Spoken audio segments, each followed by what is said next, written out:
Impresionante también en Rusia, las Islas Kuriles, donde se ve esta explosión volcánica. Ahora mismo hay dos cráteres activos en ese volcán, el volcán Eveco, como un día volcánico básicamente, ¿no?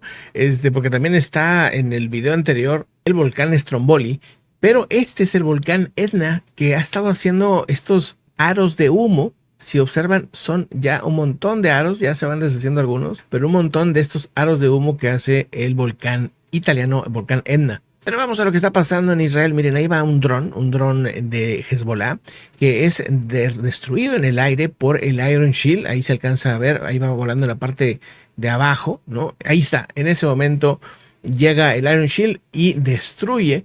Evidentemente, cuando esto sucede, restos, digamos, la chatarra de ambos objetos, ¿no? Tanto el dron como el misil que destruye del Iron Shield de Israel caen. Y si no están resguardados, hay riesgo para las personas que están abajo, ¿no? Lo digo porque luego de repente resulta que sí hay heridos, etcétera, precisamente porque caen estos objetos a una velocidad impresionante. Aparte, pues van incendiándose y todo eso, ¿no?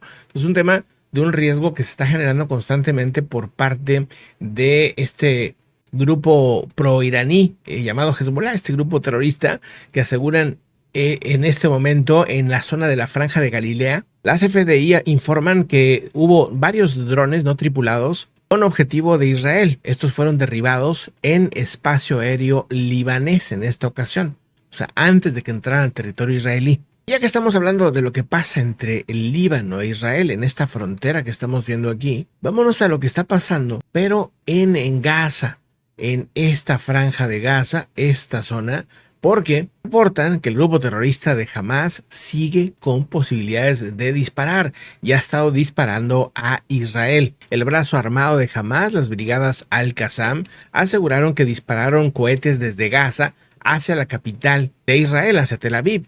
Esto habría sucedido el día de hoy, 13 de agosto. Habrían atacado a la ciudad israelí de Tel Aviv, según lo que reportan también los suburbios con dos cohetes M90.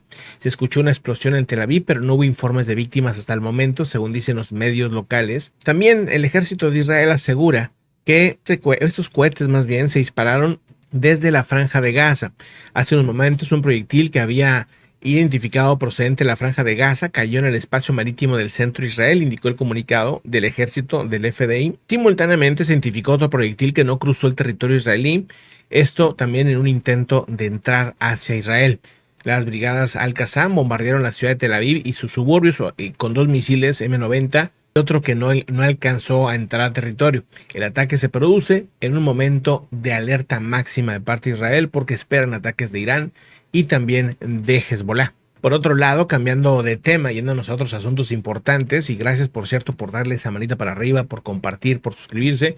Miren, los bancos chinos le han estado dando la espalda a Rusia últimamente, pero acaban de hacer varios movimientos que le están pegando de manera muy dura a la economía de Rusia. Según lo que se sabe, los comerciantes rusos se han sentido cada vez más frustrados, sobre todo en estos últimos días, ya que incluso los prestamistas chinos locales han dejado de procesar transacciones para evitar las sanciones de los Estados Unidos. Hasta el 98% de los bancos chinos están rechazando totalmente los pagos directos en yuanes chinos desde Rusia. Simplemente cualquier pago que venga de Rusia no lo están aceptando. Esto lo reportan desde la misma Rusia en medios locales que están sorprendidos porque China era como pues el que equilibraba un poco la economía de Rusia.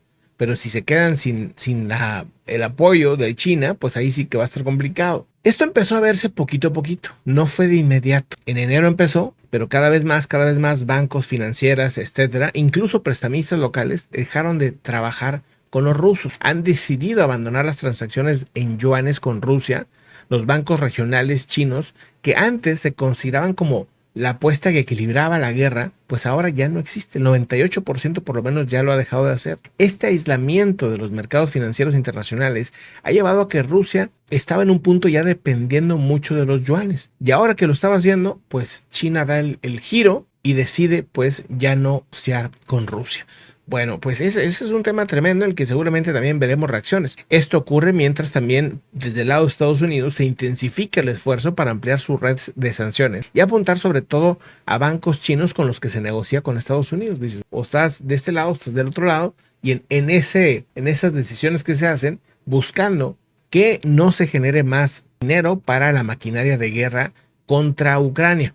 Por otro lado, también regresando ahora otra vez al Líbano, a esta zona, pero esta no, más al norte, regresando al Líbano y lo que está pasando, que son estas como pequeñas señales que se van dando y que te muestran que claramente se está acercando un posible conflicto. Hay un reporte ahorita de que el Líbano ya está evacuando a todos los prisioneros ante el temor de una posible guerra. Las autoridades libanesas han comenzado a evacuar los prisioneros de comisarías de policías de los suburbios del sur de Beirut y del sur del Líbano a otras partes del país. Esto situando o la razón que dan ellos es por un posible conflicto, una posible guerra, según lo que dicen, una posible conflicto con Israel. Es parte de lo que están diciendo.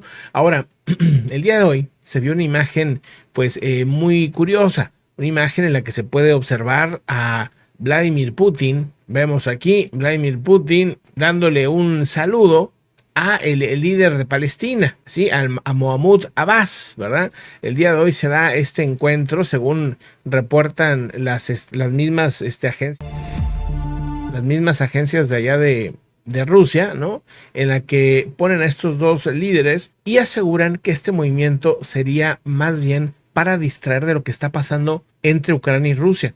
Ucrania ha estado tomando poblaciones en Kursk, un tema que obviamente tiene muy preocupado a Vladimir Putin y que le ha generado muy mala publicidad dentro de Rusia. De repente hace un giro y empiezan las conversaciones entre Putin y Abbas en Rusia. Asegura Putin que Rusia observa con gran dolor y preocupación la catástrofe humanitaria que tiene lugar en Palestina, haciendo una dura crítica hacia Israel, evidentemente, al decir todo esto. Ahí está Abbas, ahí está Putin de este lado. Y bueno, pues muestra evidentemente que hay, más allá de un interés con Palestina, un interés de distraer, de hacer que se hable de otra cosa y no de lo que está pasando en Kursk. Las conversaciones entre el presidente de Rusia, Vladimir Putin, y Mahmoud Abbas han sorprendido, ya que estos líderes no se habían visto al menos en los últimos 2 años, asegurando Rusia que ellos hacen lo posible por ayudar a los palestinos. Según esto, enviaron 700 toneladas de ayuda. Por cierto, al menos parte de esa ayuda era inservible. Eso también, bueno, ya lo notaban ahí mismo los palestinos. Pero al final de cuentas, pues en Rusia intentando influir en esta área, en esta zona del Medio Oriente, o el Oriente Próximo. Rusia dice que está a favor de un alto al fuego inmediato en Gaza y la solución del conflicto en Oriente Medio mediante la implementación de la resolución de la ONU sobre los estados, sobre la idea de 2 estados. En otros asuntos, los rebeldes hutíes respaldados, ¿cierto?, por Irán, han dicho que han tomado una delegación de la Oficina de Derechos Humanos de la ONU en Yemen. El alto comisionado Volker Turk confirmó este hecho en un comunicado donde se anuncia que este grupo yemení obligó a los trabajadores de la organización a entregar objetos como documentos, muebles y vehículos. Asaltaron la sede de la Oficina de Derechos Humanos de las Naciones Unidas en la capital Sana, donde confiscaron documentos, muebles, vehículos, así lo dice un funcionario de la ONU. O sea, en la mera capital, donde dirige estos grupos, los hutíes, intentan dirigir como si fueran un país, como si fueran el gobierno de ese país más bien. Pues bueno, así está el asunto. Los rebeldes habrían tomado las instalaciones de la Oficina de Derechos Humanos en Sana desde el 3 de agosto, pero hasta ahora se revela por parte de la ONU tras obligar a los trabajadores yemeníes de la ONU a entregar objetos, documentos, muebles, vehículos, etcétera, según dice el jefe de Derechos Humanos de las Naciones Unidas, Volker Turk, en un comunicado confirmando esta. Así las cosas, vamos a otros asuntos.